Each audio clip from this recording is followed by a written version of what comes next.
നമസ്കാരം, മലയാളി വാർത്തയിലേക്ക് സ്വാഗതം. ആകാശയുദ്ധം കടൽ യുദ്ധമായി മാറിയതോടെ ലോകം വിറയ്ക്കുകയാണ്. ഹോർമുസ് പൂട്ടിക്കെട്ടി ഇറാനും ഹോർമുസിൽ ഇറാനെ അനങ്ങാൻ അനുവദിക്കില്ല എന്ന് പ്രഖ്യാപിച്ചുകൊണ്ട് സർവ്വ സൈന്യത്തെയും കടലിലിറക്കി അമേരിക്കയും നിൽക്കുന്നതോടെ ലോകം സ്തംഭിക്കുകയാണ്. ഇറാനെ സംബന്ധിച്ചിടത്തോളം അവരുടെ സാമ്പത്തിക നട്ടെല്ലൊടിയുന്നു. തന്ത്രപ്രധാന കേന്ദ്രം നോക്കിയാണ് അമേരിക്ക അടിച്ചത്. ഇതോടുകൂടി നട്ടെല്ലൊടിഞ്ഞു വീണിരിക്കുകയാണ് ഇറാൻ. ഇനിയും അധികം പിടിച്ചു നിൽക്കാൻ ഇറാന് കഴിയില്ല എന്നുള്ളതാണ് വസ്തുത. യുദ്ധത്തിൽ ആർക്ക് മേൽക്കൈ എന്നുള്ളതല്ല, സമാധാനം പുലരുക എന്നുള്ളതാണ് ഇപ്പോൾ അത്യാവശ്യം.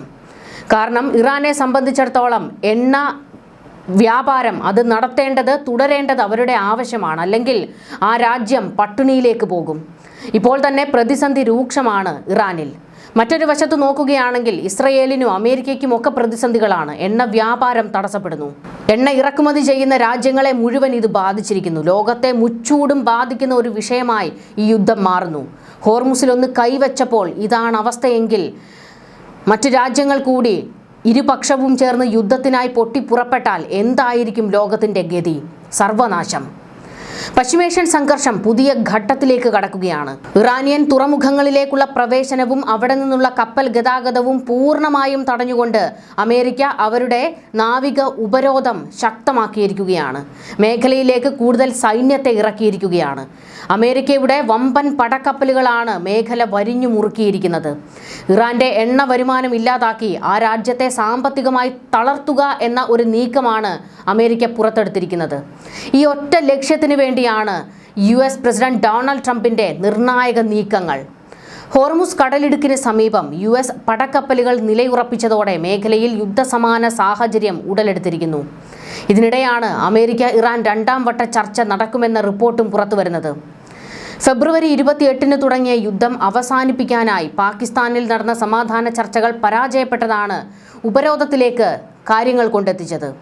നിലവിൽ 2 ആഴ്ചത്തെ വെടിനിർത്തൽ നിലവിലുണ്ടെങ്കിലും ചർച്ചകൾ വഴിമുട്ടിയതോടെ ഇറാനെ സമ്മർദ്ദത്തിലാക്കാൻ ട്രംപ് പുതിയ മാർഗം സ്വീകരിച്ചത് നാവിക ഉപരോധം.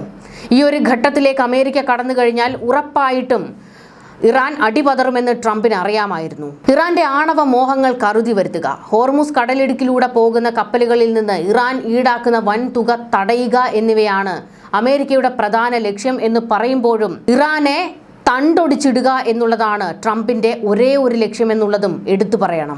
എന്തായാലും നാവിക ഉപരോധം 2ാം വട്ട ചർച്ചയിൽ ഫലം കാണുമെന്നാണ് അമേരിക്ക പ്രതീക്ഷിക്കുന്നത്. 2 ആഴ്ചത്തെ വെടിനിർത്തൽ അവസാനിക്കുന്നതോടെ മേഖലയിൽ സമാധാനമാണോ അതോ പൂർണ്ണ തോതിലുള്ള യുദ്ധം തുടങ്ങുമോ എന്ന് ലോകവും ഭയക്കുന്നുണ്ട്. കാരണം ഒട്ടും മെരുങ്ങാതെ ഇറാൻ ഇങ്ങനെ നിൽക്കുകയാണ്. IRGC വ്യക്തമാക്കുന്നത് തങ്ങൾ ഈ യുദ്ധത്തിൽ നിന്ന് പിന്മാറില്ല എന്നാണ്. എന്നാൽ ഇറാൻ പ്രസിഡന്റ് മസൂദ് പെസഷ്ക്യാൻ കുറച്ച് മയപ്പെട്ട് നിൽക്കുകയാണ്. അമേരിക്കയോട് സമാധാന ചർച്ചകൾക്ക് തങ്ങൾ തയ്യാറാണ് എന്ന നിലയിലേക്ക് ഇറാൻ എത്തിയിരിക്കുകയാണ്. കാരണം അവർക്ക് പിടിച്ചു നിൽക്കാൻ കഴിയുന്നില്ല. അമേരിക്കൻ ഉപരോധം ഇറാനെ ചർച്ചയ്ക്ക് പ്രേരിപ്പിക്കും എന്നുള്ളത് തന്നെയാണ് വ്യക്തമാകുന്നത്. വരും ദിവസങ്ങളിൽ ഇത് നിർണായകമാകും. Dubai, Bahrain, Kuwait, Saudi Arabia തുടങ്ങിയ രാജ്യങ്ങളുടെ സുരക്ഷയും ഈ സംഘർഷത്തിൽ പ്രതിസന്ധിയാണ്. ഇതിനിടെയാണ് 2ാം ഘട്ട ചർച്ചയ്ക്ക് സാധ്യതകൾ തെളിയുന്നത്. ഒടുവിൽ സമാധാനപരമായ ഒരു ഉടമ്പടിയിലെത്താൻ സാധിക്കുമെന്ന് ട്രംപ് പ്രത്യാശ പ്രകടിപ്പിക്കുന്നുണ്ടെങ്കിലും നിലവിലെ സാഹചര്യങ്ങൾ അതിനത്ര അനുകൂലവുമല്ല. ഹോർമുസ് കടലിടുക്ക് ലോകത്തിന് വിട്ടു നൽകാൻ ഇറാൻ തയ്യാറാകുമോ അതോ അമേരിക്കയുടെ ഉപരോധത്തിന് മുന്നിൽ മുട്ടുമടക്കുമോ എന്ന് വരും ആഴ്ചകളിൽ അല്ലെങ്കിൽ വരും മണിക്കൂറുകളിൽ അറിയാം. ലോകത്തെ മുഴുവൻ നിശ്ചലമാക്കാൻ ശേഷിയുള്ള ഒരു വൻ സംഘർഷത്തിന്റെ നിഴലിലാണ് ഇപ്പോൾ പശ്ചിമേഷ്യ നിൽക്കുന്നത്. ഇറാന്റെ തീരത്തോടടുത്ത് ആക്രമണ സാധ്യതയുള്ളതിനാൽ ദൂരെ മാറി ഒമാൻ ഉൾക്കടലിലും ഇന്ത്യൻ മഹാസമുദ്രത്തിലുമാണ് US പടക്കപ്പലുകൾ വിന്യസിച്ചിരിക്കുന്നത്. US സെൻട്രൽ കമാൻഡിന്റെ കീഴിൽ 12ലധികം പടക്കപ്പലുകളും 100ലധികം യുദ്ധവിമാനങ്ങളും നിരീക്ഷണ സംവിധാനങ്ങളും സജ്ജമാണ്.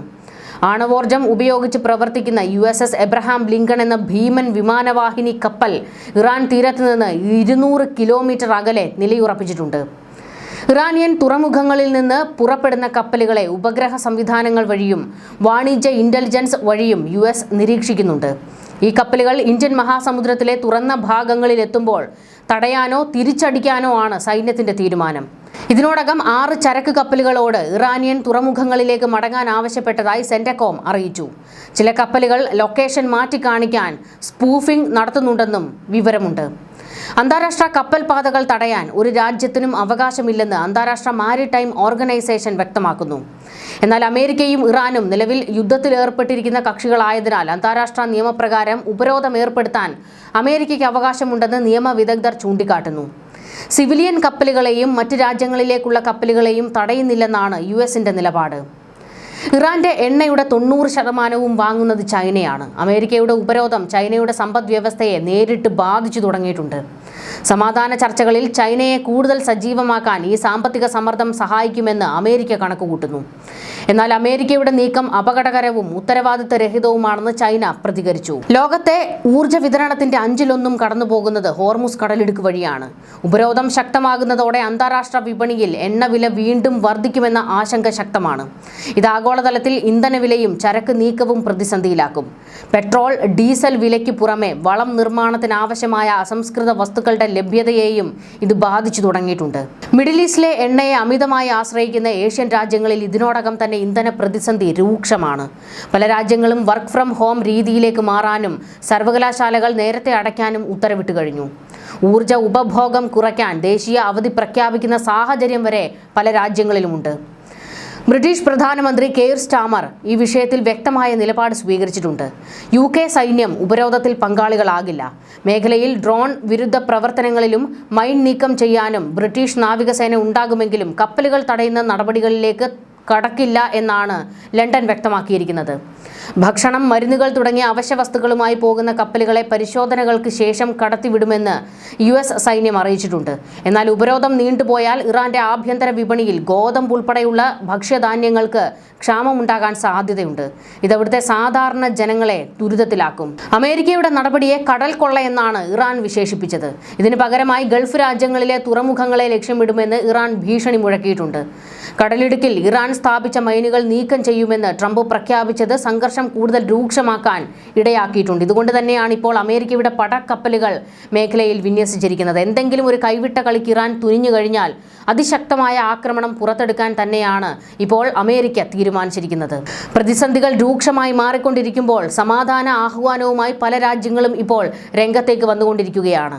എല്ലാവരും ഇപ്പോൾ ഉറ്റുനോക്കുന്നത് അമേരിക്കയും ഇറാനും തമ്മിലുള്ള 2ാം ഘട്ട ചർച്ചയിലേക്കാണ്. അതിലൊരു സമാധാനം ഉണ്ടായില്ലെങ്കിൽ ഒരു പൂർണ്ണ യുദ്ധത്തിലേക്ക് കാര്യങ്ങൾ എത്തും. എന്നാൽ ഈ ഒരു ഘട്ടത്തിൽ ഇപ്പോഴത്തെ ഒരു സാഹചര്യത്തിൽ ഇറാൻ അങ്ങനെ ഒരു പൂർണ്ണ യുദ്ധത്തിലേക്ക് ഇറങ്ങാൻ കഴിയില്ല. കാരണം അവർ വലിയ തോതിൽ തളർന്നിരിക്കുകയാണ്. IRGC കൊലവിളി നടത്തുന്നുണ്ടെങ്കിലും പക്ഷേ ഒരു പൂർണ്ണ യുദ്ധത്തിൽ ഇസ്രയേലിനോടോ അമേരിക്കയോടോ പിടിച്ചു നിൽക്കാൻ കഴിയാത്ത ഒരവസ്ഥയിലേക്ക് ഇറാൻ മാറിയിരിക്കുന്നു. ന്യൂസ് ഡെസ്ക് മലയാളി വാർത്ത.